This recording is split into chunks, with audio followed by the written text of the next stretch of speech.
lebih sering naik angkutan umum.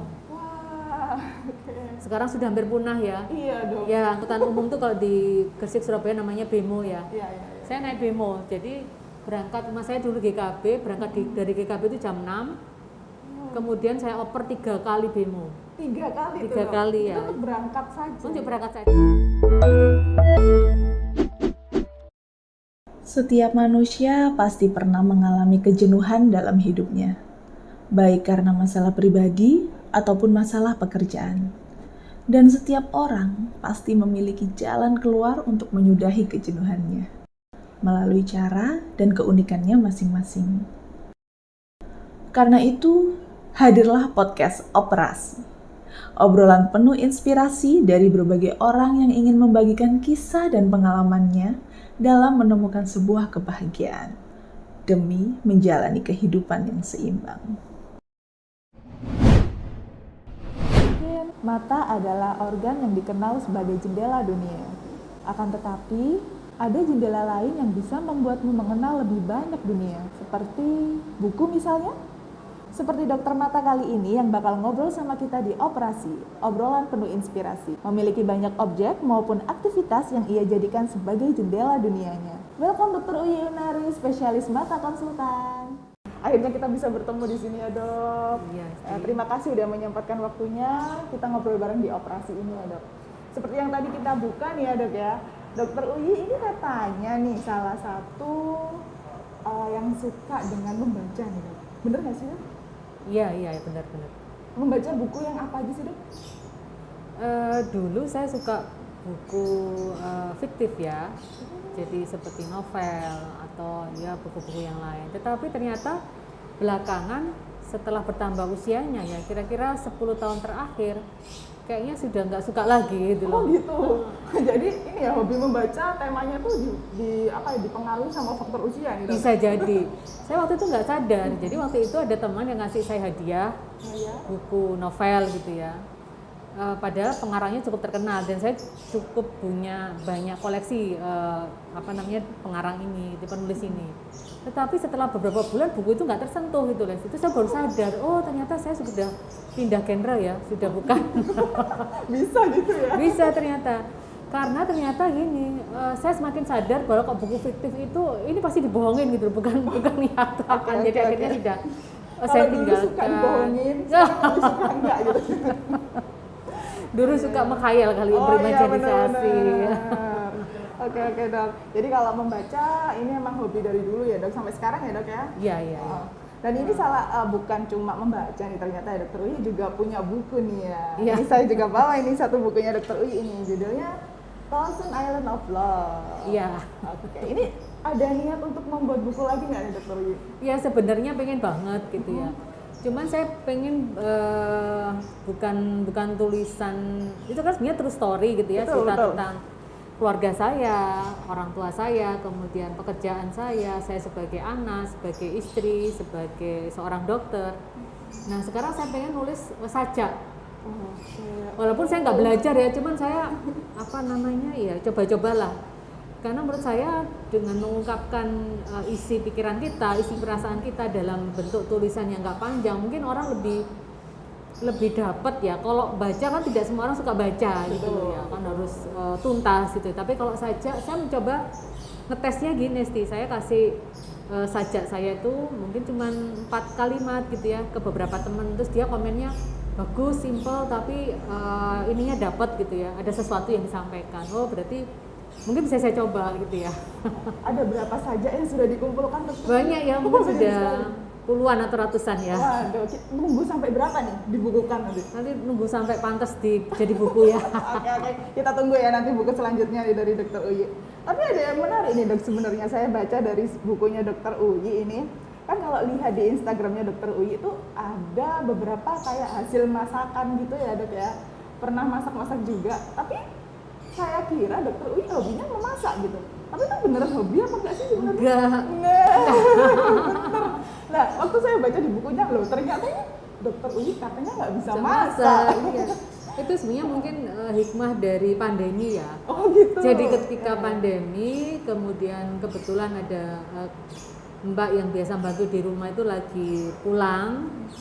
Terus saya berpikir kenapa enggak saya mencoba untuk memasak sendiri. Lagian kalau beli di luar kan bosen juga. Benar. Selain faktor kesehatan ya, mungkin kurang bersih dan sebagainya. Betul. Kemudian saya iseng ikut kelas online. Wah, sampai ikut kelas nih. Iya, kelas online. Kebetulan ini yang jadi tutornya itu sahabat saya, sehingga saya nggak perlu malu untuk bertanya untuk hal-hal yang mungkin remeh-temeh bagi seorang ibu yang sudah sekian puluh tahun berumah tangga ya. Betul.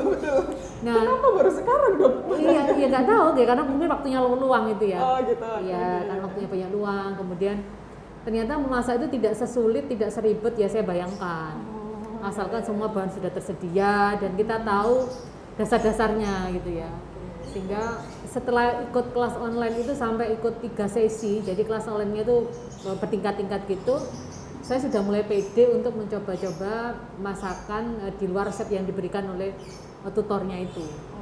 Jadi sekarang nggak masalah. Jadi kalau dulu kata suami, kamu tuh kok nggak seneng ke pasar gitu, sekarang sudah mulai seneng gitu ya. Ke pasar tradisional, mulai loh ya. Semoga bertahan terus itu ya, Dok Iya. ya.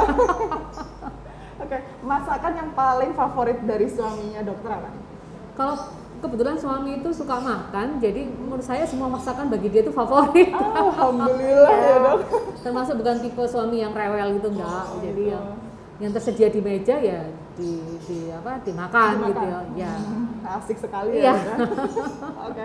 Oke, dokter. Kalau misalnya kita ngobrol lagi, kalau nggak salah anak perempuannya dokter termasuk mahir memasak ya, katanya ya kalau di buku itu. Iya, Lisa termasuk yang dibandingkan saya tentu gitu. saja ya, pembandingnya siapa dulu. Betul. Dibandingkan ibunya dia lebih jago. Oke. Kan dia bilang ya karena suka makan kali ya, jadi masak menyenangkan bagi anak saya.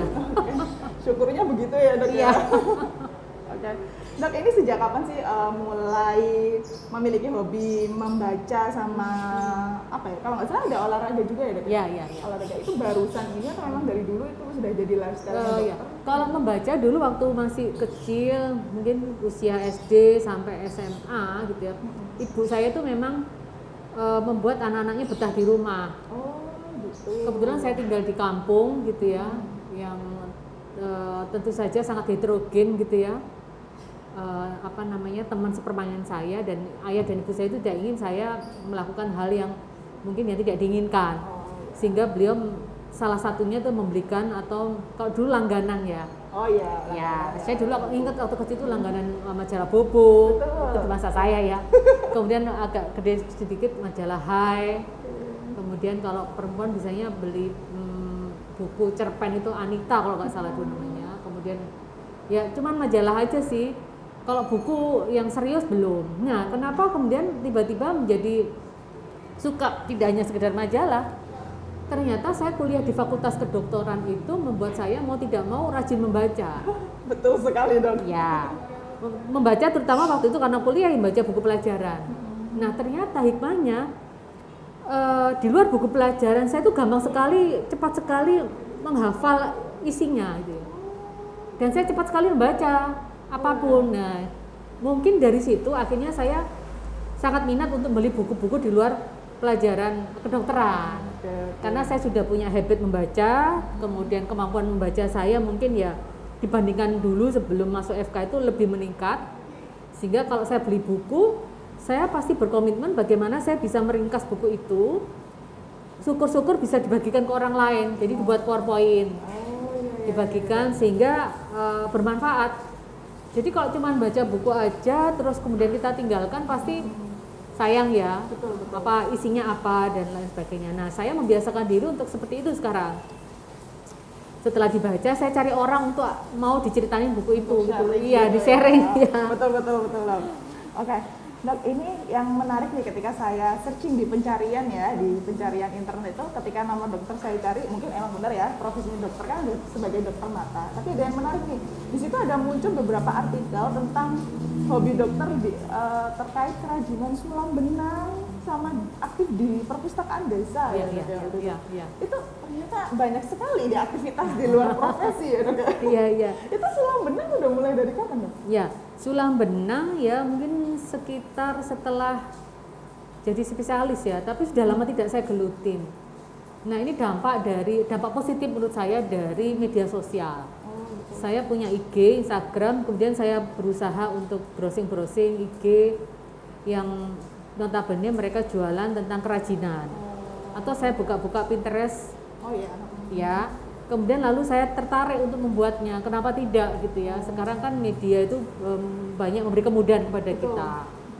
Lalu saya iseng, saya beli benang, saya beli perlengkapan sulam itu. Kemudian saya tidak berhenti di situ. Setelah saya nyoba beberapa tusuk yang mudah, ini saya terapkan kok bagus. Lalu saya tawarkanlah ke teman-teman siapa yang mau saya ajarin menyulam. Ternyata responnya banyak. Ternyata gitu ya. akhirnya jadi tutor justru. Iya. Oh jadi bukan cuma ahli operasi mata nih ya, akhirnya peluk benang juga nih. Iya. Oke, Dok, ini juga yang menarik, dokter ini kan memutuskan untuk menjadi seorang dokter mata ya dok. Ya. Itu dari kecil memang didukung sama keluarga atau cita-cita atau gimana sih dok? Kalau jadi dokternya iya, karena orang tua saya terutama ibu itu punya impian kalau salah satu dari 4 anaknya ini menjadi dokter gitu ya. Mungkin salah satu doa dari ibu yang terkabul gitu ya. Akhirnya bisa keterima di Fakultas Kedokteran. Kemudian kenapa harus mengambil spesialis? Ya karena ini sebenarnya amanah gitu ya. Karena suami saya itu menghendaki saya untuk sekolah lagi setelah saya lulus dokter umum dan mengabdi di puskesmas selama 3 tahun. Sebenarnya waktu itu pilihan saya adalah saya ingin menjadi ibu di rumah gitu ya, yang mengasuh anak-anak. Itu impian saya banget gitu ya. Dan bekerja di rumah maksud saya. Tetapi karena suami menghendaki, menyarankan saya untuk sekolah lagi, lalu saya konsultasikan kepada ibu gitu ya. Ibu waktu itu mendukung, ibu supportnya seperti ini kalimatnya. Memang sekolah itu berat karena anak-anak sudah waktu itu sudah 3 mau 4. Tetapi segala sesuatunya itu akan terasa mudah kalau kamu niatkan ibadah. Karena ibu support seperti itu, suami juga support, akhirnya bismillah saya berangkat sekolah gitu ya. Walaupun umur saya waktu sekolah itu sudah borderline itu sudah mepet ya. Umur saya waktu itu sudah 34. Sementara sekolah spesialis itu maksimal 35. Sudah mepet. Iya, mepet. Bisa dibayangin teman seangkatan saya itu umurnya jauh di bawah saya. Jadi mereka yang masih lulus, fresh graduate gitu ya, umur 26, 27, mereka kemudian satu angkatan dengan saya. Tapi itu justru memacu saya untuk semakin semangat untuk belajar, dan saya akan buktikan bisa jadi Anda lebih muda, tetapi gitu ya, saya lebih tua, insya Allah juga tidak akan kalah gitu ya. Dan alhamdulillah saya lulus on time gitu ya. Ya, tidak ada halangan apapun, dan alhamdulillah akhirnya lulus spesialis mata di usia 39. Wow, keren nih. Ya, bisa jadi contoh buat teman-teman yang lain barangkali agak kurang pede dengan usianya, sudah hampir mepet dengan batas waktu. Jangan masalah, ini ada buktinya di sini. Dokternya bisa melalui itu dengan baik ya, Dok ya. Ya, alhamdulillah. Itu tipsnya gimana sih, Dok? Maksudnya haruskah menjadi di generasi yang sama dengan teman-temannya dokter atau gimana gitu? Ya, waktu itu kan dari Gresik ke Surabaya cukup memakan waktu, apalagi waktu itu saya belum punya kendaraan pribadi gitu ya. Kalaupun ada itu milik kantor gitu ya, sehingga saya waktu itu lebih sering naik angkutan umum. Wah, okay. Sekarang sudah hampir punah ya. Iya dong. Ya, angkutan umum tuh kalau di Gresik Surabaya namanya Bemo ya. Iya. Saya naik Bemo, jadi berangkat, rumah saya dulu GKB, berangkat dari GKB itu jam 6, kemudian saya oper 3 kali Bemo. 3 kali? 3 kali ya. Itu untuk berangkat saja? Untuk berangkat saja, nanti pulangnya juga 3 kali. 3 kali juga. Tapi saya begitu saya terasa berat karena harus meninggalkan anak-anak yang masih kecil, saya beringat pesan ibu saya gitu ya. Segala sesuatunya itu akan terasa ringan, akan mudah kalau diniatkan untuk ibadah. Ya udah, jadi niatnya sejak berangkat itu ya ibadah, bukan untuk sekolah ansik gitu ya, atau nanti bayangin nanti setelah sekolah cari duit, enggak. Saya enggak ada bayangan seperti itu. Ya udah, saya niatin ibadah. Jadi di angkutan itu saya bawa buku, ya kan, terus saya baca, lumayan kan, saya tadi sudah bilang kemampuan baca saya lumayan cepat, dan kemampuan untuk mengerti isinya itu juga lumayan, sehingga bisa jadi perjalanan dari Gresik ke sampai Jembatan Merah itu sudah 1 bab saya baca. Itu berapa lama sih waktunya, Dok, perjalanan itu? Perjalanannya kurang lebih 1,5 jam ya. Lumayan ya, 1,5 jam iya. udah dapat ilmu dari buku. Iya. Oke, menarik sekali nih dok. Terus pengalaman paling menginspirasi ketika sudah menjadi dokter mata nih dok, apa nih? Kan sudah berpuluh-puluh tahun Iya. Pengalaman mungkin begini ya, karena yang kita tolong tuh kadang-kadang mereka yang memiliki sosial ekonomi yang macam-macam gitu ya. Yang paling terenyuh itu ketika ada orang yang masih usia produktif, kedua matanya terkena katarak, kemudian kita bisa mengoperasinya, dan waktu itu kebetulan dia tidak mampu sehingga kita menggratiskan gitu ya biayanya, dan pasiennya sangat bersyukur karena dia walaupun hanya dioperasi satu mata dia bisa bekerja kembali dan menghidupi anak dan istrinya. Itu sebenarnya sesuatu yang tidak bisa dinilai dengan hanya sekedar materi ya. Jadi memberikan kebahagiaan kepada orang lain di saat orang lain itu sangat membutuhkan sekali. Dok, terus ini kan kalau kita lihatin dokter ini juga termasuk konsultan ya dan subspesialis di bedah refraktif, katarak dan bedah refraksi. Iya. Itu akhirnya memutuskan lagi gitu dok. Aduh ini habis sudah kuliah dokter umum, spesialis, terus habis itu subspesialis tuh dok. Iya. Itu untuk apa sih dok kok memilih katarak dan ini bedah refraksi? Sebenarnya karena angka kebutaan tertinggi itu karena katarak ya. Sehingga waktu itu memutuskannya ya karena yang terbanyak itu saya ingin mendalami katarak dan bedah refraktif. Tetapi jauh sebelum saya mengambil pilihan itu, sebenarnya saya lebih tertarik kepada oftalmologi komunitas atau disingkat Ofkom. Saya sempat fellow di Rumah Sakit Siseindo Bandung selama 2 minggu. Oftalmologi komunitas ini adalah bidang di mana ilmu kesehatan mata yang berhubungan dengan masyarakat. Jadi misalnya antara lain kegiatannya adalah bakti sosial, memberi edukasi kepada masyarakat, terutama tentang kesehatan masyarakat, kesehatan mata gitu ya, baik usia dini maupun usia lanjut. Dan akhirnya memutuskan untuk katarak dan bedah refraksi ya? Iya. Akhirnya. Oke, dok, ada nggak sih hal yang membuat dokter sempat menyerah gitu? Sempat sampai kayak, udahlah, sudahi semua ini gitu, ada nggak sih? Hal apa sih dok sebenarnya? Mungkin awal-awal ketika membangun klinik ya, karena awal-awal itu menurut saya cukup berat. Apalagi dulu itu waktu sekolah sebenarnya kan tidak murni karena keinginan saya kan kepinginnya di rumah aja gitu ya. Sehingga ketika lulus spesialis mata, kemudian akhirnya harus mengaplikasikan ilmunya itu lewat mana, sementara usia saya sudah mendekati 40. Tentu saja kalau saya mendaftar ke misalnya menjadi pegawai negeri kemungkinan kecil untuk diterima. Akhirnya mau tidak mau untuk mengaplikasikan ilmu saya atau mengamalkan ilmu saya tadi, saya harus buka klinik gitu ya. Akhirnya tahun 2010 bukalah klinik mata KMU. Nah awal-awal itu sempat menyerah karena merasa begini loh, saya tuh mau cari apa gitu ya. Kedua, buat klinik kan juga tidak murah gitu ya. Iya. Terus kan kepikirannya karena waktu itu belum menata hati dengan baik juga. Waktu itu mikirnya kapan kembalinya modalnya gitu loh. Iya. Itu kan pertimbangan. Iya, banyak pertimbangan. Tetapi dengan berjalannya waktu saya luruskan niat bahwa membuat klinik itu nggak hanya ansik untuk mencari profit saja, tapi banyak hal yang bisa saya peroleh. Saya bisa memberi manfaat kepada pasien, kepada masyarakat, juga kepada para staf dan karyawan saya. Sehingga alhamdulillah nggak jadi menyerah gitu ya. Yang membuat dokter Uyi jadi akhirnya ingat kembali selain pasti Tuhan ya. Iya. Tuhan itu ada nggak sih misalnya keluarga atau anak atau suami yang menguatkan dokter Uyi setiap hari itu siapa? Oh ya pasti suami ya, karena begitu saya down gitu ya, dia mensupportnya begini, sudah nggak apa-apa gitu ya, jangan dipikirkan itu, yang penting kamu tuh harus belajar dan belajar. Jadi ketika lulus spesialis pun akhirnya saya konsentrasi, saya belajar kan nggak harus di bangku kuliah gitu ya. Ya saya terjun ke masyarakat, berkenalan dengan semua stakeholder yang ada di kota Gresik misalnya.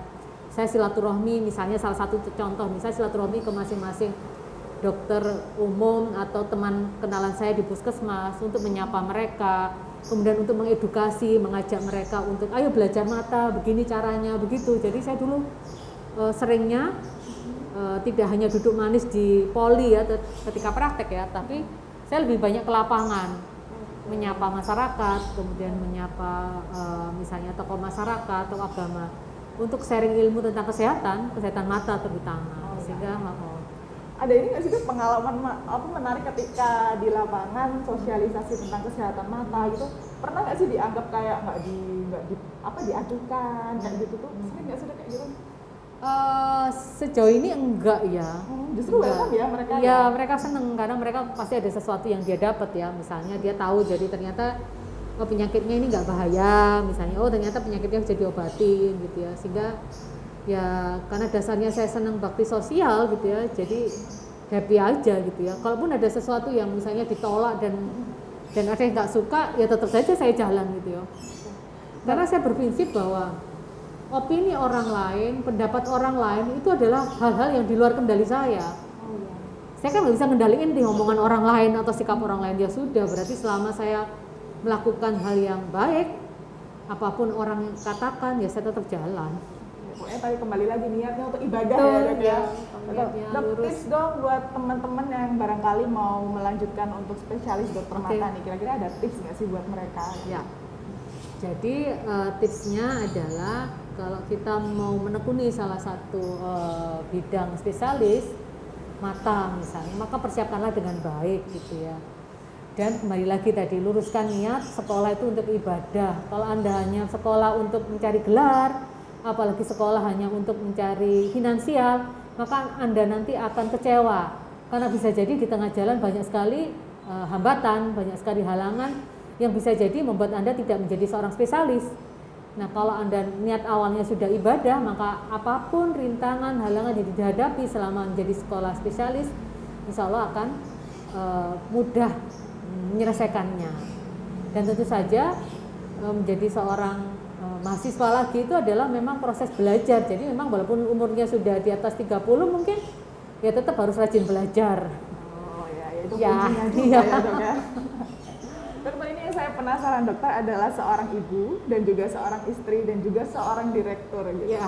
Untuk membagi waktu yang super padat, apalagi tadi katanya masih suka bakso, masih suka menyulam dan banyak sekali tuh aktivitasnya. Itu gimana tuh membagi-bagi waktu agar nggak stres atau tetap berjalan semuanya dengan baik? Gitu? Iya.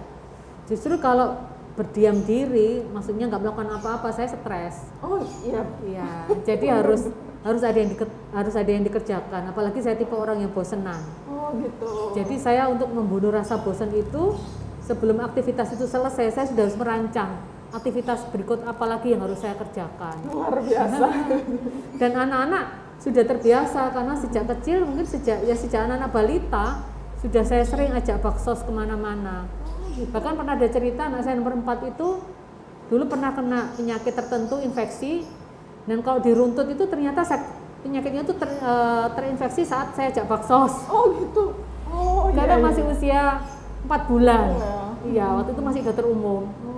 Saya kan dari pelosok desa ke desa begitu. Kemudian anak saya sakit tuh padahal di rumah nggak ada yang sakit seperti itu. Kemudian setelah saya ingat-ingat, bisa jadi ini ketertularnya ketika saya ajak baksos. Itu harapannya dokter Uyi, kenapa sih kok sampai mereka diajak baksos? Apakah untuk melihat aktivitasnya dokter Uyi langsung atau gimana? Iya betul, salah satunya adalah biar mereka tahu apa yang dilakukan kedua orang tuanya. Jadi kelihatannya memang sering keluar, tapi keluarnya itu ternyata bukan untuk sekedar jalan-jalan atau shopping ya. Tapi mudah-mudahan menjadi sesuatu yang bermanfaat bagi orang lain. Harapan dokter untuk semua anaknya dokter inginnya seperti apa sih dok, khususnya untuk di dunianya dokter nih, karena pengennya anak-anak menjadi apa? Ya, sebenarnya dalam hati yang paling dalam saya menginginkan salah satu dari anak saya dengan seorang dokter gitu ya. Tetapi nggak harga mati gitu ya, karena sekali lagi tidak mudah gitu ya untuk memaksa tanda petik mereka untuk menyenangi salah satu profesi misalnya seorang dokter. Tetapi yang terpenting adalah hal yang penting proporsi apapun kelak anak-anak saya 5 orang itu harus memiliki jiwa yang sama dengan kedua orang tuanya, yaitu jadilah apapun dan jadilah seseorang yang paling bermanfaat bagi orang lain gitu ya, apapun profesinya itu.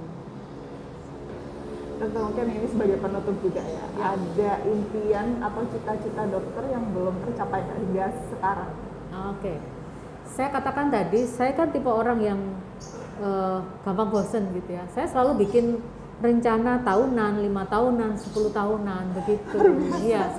Jadi kalau ditanya cita-citanya apa, banyak sekali ya. Salah satunya aja. Saya punya cita-cita nanti kalau umur 60 tahun gitu ya. Saya pengen jadi trainer olahraga ya, entah itu yoga atau itu senam gitu ya. Oh gitu. Kenapa harus ada batas usia setidaknya di 60 tahun nanti? Sebenarnya ada di usia 55, 60, 70, tapi kalau 55, saya sebentar lagi 55, kayaknya nggak mungkin nih jadi seorang trainer gitu ya. Kayaknya yang paling memungkinkan adalah di usia 60. Kenapa 60? Karena saya bayangkan umur 60 mungkin banyak orang fisiknya sudah melemah ya. Tetapi saya ingin buktikan bahwa kelak saya umur 60 saya masih tetap gesit gitu ya. Harus dibuktikan ya. Iya. Supaya tetap gesit ya harus jadi trainer dong. Betul. Nah, kalau jadi trainer kan banyak yang muridnya kan pasti percaya kalau gurunya ini ya, trainernya ini juga secara fisik masih bugar. Nah, itu cita-cita. Dulu waktu umur 40 tahun waktu itu saya belum bisa berenang. Belum bisa berenang. Umur 30 saya sudah bercita-cita umur 40 tahun maksimal saya harus bisa berenang. Wow. Dan pas umur 40 tahun itu setelah selesai saya sekolah spesialis mata, saya ikut kursus karena saya nggak bisa ya. Diajarin sekian bulan saya bisa berenang. Wah, dokter ini tipikal orang yang selalu pengen bisa sesuatu yang baru gitu ya? Iya betul, karena kan bosenan Esti. Iya benar. Luar biasa nih dokter Uyi. Oke, semoga nanti di usia 60 tahun kita bisa mendaftar jadi muridnya dokter Uyi ya gitu ya. Trainer apa ini nanti kira-kira ya? Nggak tahu yoga atau aerobik atau sedang apa. mendalami apa nih dok kalau di bidang Belum olahraga? sih, sekarang lagi saya ingin membentuk tubuh saya aja sih. Saya pengen bugar aja. Jadi kalau pagi-pagi saya lari kecil atau jalan gitu ya, paling nggak 1 jam. Iya. Oke dokter, terima kasih banyak Ya. sekali nih ya apa insight yang bisa kita ambil, yang bisa menginspirasi kita semua, karena sebenarnya ternyata dunianya dokter Uyi ini bukan sekedar dokter mata aja nih ya, ternyata banyak sekali gitu. Iya. Dan menjadi seorang ibu itu seperti apa, menjadi seorang istri itu bagaimana, itu ada banyak tipsnya juga. Tadi ada tips buat calon dokter mata juga ya dok ya.